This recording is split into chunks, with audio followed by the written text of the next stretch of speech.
IPL এর ticket কিনতে গিয়ে ফাঁদে পড়লেন এক ব্যক্তি। প্রতারণার অভিযোগটি সামনে আসছে। ঘটনাটি ঘটেছে কলকাতার গিরিশ পার্ক এলাকায়। ঘটনায় ইতিমধ্যেই দুজনকে গ্রেফতার করা হয়েছে। গোটা বিষয়টা তদন্ত করছে পুলিশ।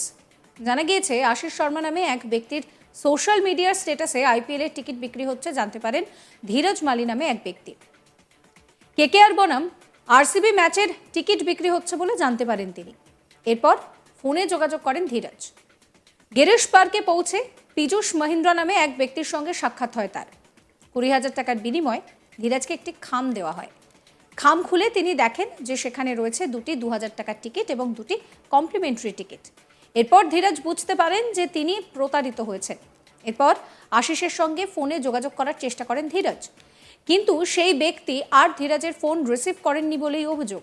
এরপর থানায় অভিযোগ দায়ের করেন ধীরজ। নির্দিষ্ট অভিযোগের ভিত্তিতে তদন্তে নেমে গ্রেফতার করা হয় পীযূষ মহিন্দ্রা এবং কমল হোসেন নামে দুজনকে। তাদের কাছ থেকে বেশ কিছু টিকিট, দুটি মোবাইল ফোন এবং নগদ বেশ কিছু টাকাও উদ্ধার হয়েছে। গোটা চক্রে আর কে জড়িত রয়েছে তা তদন্ত করে দেখছে পুলিশ। এ নিয়ে আমার কলিগ রাজেশ সাহার একটি রিপোর্ট দেখাবো আপনাদের। আইপিএল শুরু হতে না হতেই টিকিট ব্ল্যাকের প্রচেষ্টা এবং তার জেরে কলকাতা পুলিশের হাতে গ্রেপ্তার হচ্ছে একের পর এক। গিরিশ পার্কের এক বাসিন্দার অভিযোগের ভিত্তিতে কলকাতা পুলিশের গুন্ডা দমন শাখা গোয়েন্দা বিভাগ তাকে গ্রেপ্তার করলো দুই ব্যক্তিকে, যেটা পুলিশ সূত্রের দাবি। গিরিশ পার্কের বাসিন্দা ধীরজ মালি নামে এক ব্যক্তি অভিযোগ করেন যে তিনি কয়েকদিন আগে সোশ্যাল মিডিয়াতে এক ব্যক্তির স্ট্যাটাসে দেখতে পান, তিনি স্ট্যাটাসে আপডেট দিয়েছেন যে তার কাছে বেশ কিছু এই আইপিএল এর কেকেআর ভার্সেস আরসিবির যে ম্যাচ হতে চলেছে কলকাতার ইডেন গার্ডেনে, সেই ম্যাচের বেশ কিছু টিকিট তার কাছে অ্যাভেলেবেল রয়েছে। এবং সেই ফেসবুক ফ্রেন্ডের স্ট্যাটাস আপডেট দেখে সে যোগাযোগ করে গিরিশ পার্কের বাসিন্দা ধীরজ মালি নামে এক ব্যক্তি। তিনি যোগাযোগ করেন ওই ফেসবুক ফ্রেন্ডের সঙ্গে টিকিট কেনার জন্য। তার সঙ্গে কথোপকথন হয় ফোনে, এবং ফোনে কথা বলার পর তারা, যেটা সূত্রের দাবি, যে গিরিশ পার্কের একটি জায়গাতে এসে তারা দেখা করেন এবং দেখা করতে গিয়ে দেখেন যে পীযূষ মহিন্দ্রা বলে এক ব্যক্তির সঙ্গে তার দেখা হয়। এবং সেই পীযূষ মহিন্দ্রা হাতে যেটা অভিযোগকারী ব্যক্তি 20,000 টাকা তিনি নগদ দেন টিকিট কেনার জন্য। এবং 20,000 টাকা নগদ দেওয়ার সময় গিরিশ পার্কে যখন তার হাতে টাকা হ্যান্ড ওভার করা হয়, অভিযোগকারীর দাবি যে তার হাতে একটি এনভেলপ, একটি খাম ভর্তি টিকিট দেওয়া হয়। এবং তারপর যখন তিনি খাম করেন সেখানে দেখেন 2,000 টাকা মূল্যের দুটি টিকিট রয়েছে এবং দুটি কমপ্লিমেন্টারি টিকিট রয়েছে। অর্থাৎ এরপরেই তিনি যখন দেখেন যে 20,000 টাকার নগদ দিয়েও 4,000 টাকার টিকিট তার কাছে এসেছে এবং দুটি কমপ্লিমেন্টারি টিকিট এসেছে। এবং তারপরে সেই ব্যক্তির সঙ্গে সে যোগাযোগ করার চেষ্টা করে। আশিস মিশ্রা নামে যে ব্যক্তির স্ট্যাটাস, ফেসবুক স্ট্যাটাস দেখে সে টিকিটের জন্য যোগাযোগ করেছিল, সেই আশিসের সঙ্গে যোগাযোগ করার চেষ্টা করে। কিন্তু আশিস এরপরে তার কোনো ফোন ধরেনি, উল্টো তার ফোন ব্লক করে দেয় বলে অভিযোগ। এবং তারপরে সে বুঝতে পারে, গিরিশ পার্কের বাসিন্দা এই ব্যক্তি বুঝতে পারেন যে তিনি প্রতারণার শিকার হয়েছেন। গোটা বিষয়টি জানিয়ে তিনি গিরিশ পার্ক থানায় একটি অভিযোগ দায়ের করেন এবং তার লিখিত অভিযোগের ভিত্তিতে এই পীযূষ মহিন্দ্রা এবং আশিস শর্মার বিরুদ্ধে কলকাতা পুলিশের গিরিশ পার্ক থানা একটি এফআইআর রেজিস্টার করে, যেটা পুলিশ সূত্রে খবর। বিএনএস এর 61 ক্লস 2 অর্থাৎ ক্রিমিনাল কনস্পিরেসি এবং 318 অর্থাৎ বিএনএস এর 318 ক্লস 4 অর্থাৎ চিটিং অর্থাৎ প্রতারণার সেকশনে তার বিরুদ্ধে মামলা দায়ের করা হয়। এবং একই এফআইআরে ওয়েস্ট বেঙ্গল ব্ল্যাক মার্কেটিং অ্যাক্টের 3 এবং 6 নম্বর ধারাও যুক্ত করা হয়। এবং ফলে বিএনএস, ভারতীয় ন্যায় সংহিতা এবং ওয়েস্ট বেঙ্গল ব্ল্যাক মার্কেটিং অ্যাক্টের একাধিক ধারায় তাদের বিরুদ্ধে এফআইআর রেজিস্টার করে তদন্ত শুরু করে গিরিশ পার্ক থানার পুলিশ। এর মধ্যেই এই তদন্ত ভার হাতে নেয় কলকাতা পুলিশের গোয়েন্দা বিভাগ। গোয়েন্দা বিভাগের গুন্ডা দমন শাখা এই তদন্ত করতে গিয়ে হাতে নাতে গ্রেপ্তার করে সেই পীযূষ মহিন্দ্রা নামক সেই ব্যক্তিকে, যেই ব্যক্তি গিরিশ পার্কে এসে 20,000 টাকা নগদ নিয়ে খামের মধ্যে দুটি টিকিট দিয়েছিল 2,000 টাকা মূল্যের। সেই পীযূষ মহিন্দ্রা সহ আরো এক ব্যক্তিকে গ্রেপ্তার করে, তার এক সহযোগীকে গ্রেপ্তার করা হয়। অর্থাৎ দুই ব্যক্তিকে গ্রেপ্তার করে কলকাতা পুলিশের গোয়েন্দা বিভাগের গুন্ডা দমন শাখার পুলিশ। এবং তাদেরকে গ্রেপ্তার করার সময় তাদের কাছ থেকে উদ্ধার হয়েছে দুটি মোবাইল ফোন, 17টি টিকিট এবং 4টি প্রাইস টিকিট তার কাছ থেকে উদ্ধার হয়েছে। পাশাপাশি 20,600 টাকার নগদ উদ্ধার করা হয়েছে, যেটা কলকাতা পুলিশ মনে করছে যে এই ব্যক্তি একটি চক্রের মাধ্যমে বেশ কিছুদিন ধরে টিকিট ব্ল্যাক করার পরিকল্পনা তারা কষে এবং কজনকে তারা প্রতারণা করেছে, কত টিকিট ব্ল্যাক করে তারা লাভবান হয়েছে তা জানার চেষ্টা করছে কলকাতা পুলিশ। ধৃতদের আজকাল আদালতে পেশ করা হবে এবং তারপর নিজেদের হেফাজতে চেয়ে কিন্তু এই চক্রের পর্দাফাশ করতে চায় কলকাতা পুলিশের গোয়েন্দা বিভাগ।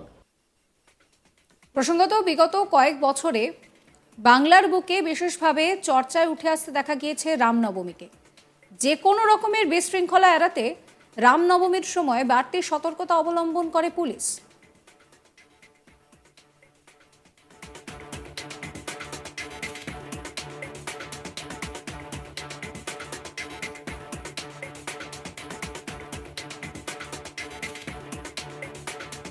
এবার রামনবমী 6 এপ্রিল, আর ওই দিন ইডেনে কলকাতা নাইট রাইডার্স এবং লখনৌ সুপার জায়ান্টসের যে ম্যাচ রয়েছে সেই ম্যাচকে ঘিরেই একটি সমস্যা তৈরি হয়েছে।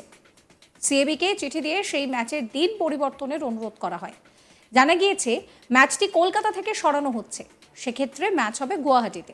প্রসঙ্গত 6 এপ্রিল রামনবমীর দিন শহরের নানান জায়গায় রয়েছে বেশ কিছু মিছিল ও কর্মসূচি। সেই কারণেই বাড়তি সতর্কতা অবলম্বন করতে চাইছে কলকাতা পুলিশ। আর সেই জন্যই ম্যাচের নিরাপত্তা জড়িত বিষয়টি মাথায় রেখেই খেলা সরানোর অনুরোধ করা হয়েছে বলে জানা গিয়েছে। ম্যাচটি কলকাতার ইডেনে হওয়ার বদলে গুয়াহাটিতে নিয়ে যাওয়া হচ্ছে। রিপোর্ট অনুযায়ী কর্তৃপক্ষ গুয়াহাটিকেই ভেন্যু হিসেবে বেছে নিয়েছে। সেক্ষেত্রে ম্যাচ সরে যাওয়ায় কেকেআর ফ্যানেদের যে মন খারাপ তার বলার অপেক্ষা রাখে না।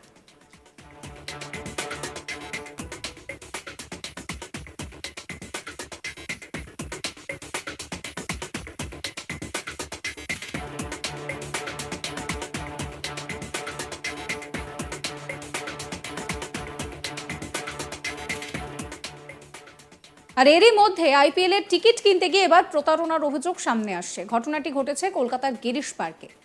ঘটনায় ইতিমধ্যেই দুজনকে গ্রেফতার করা হয়েছে। গোটা বিষয়টা তদন্ত শুরু করেছে পুলিশ। জানা গিয়েছে আশিস শর্মা নামে এক ব্যক্তির সোশ্যাল মিডিয়ার স্ট্যাটাসে আইপিএল এর টিকিট বিক্রি হচ্ছে জানতে পারেন ধীরজ মালি নামে এক ব্যক্তি।